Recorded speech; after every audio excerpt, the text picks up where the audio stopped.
Si X, hindi mo siya kaibigan. Hindi mo rin siya kaaway. Siya yung taong nakasama mo sa nakaraan na gumawa ng magandang alaala. Pero hindi na siya parte ng buhay mo sa ngayon kasi wala na kayong dalawa. Pwede siya yung dahilan kung bakit nasaktan ka ng sobra-sobra.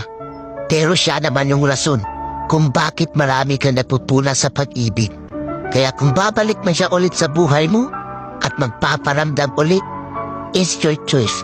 Kaya paano ka mabubuo ulit ang sarili mo kung tatanggapin mo yung tao na sumira ng pagkatao mo? Kaya lagi mong tatandaan, kaya lapis ang gamit ng mga bata para ipaalam sa kanila na ang mali ay pwede pang itama.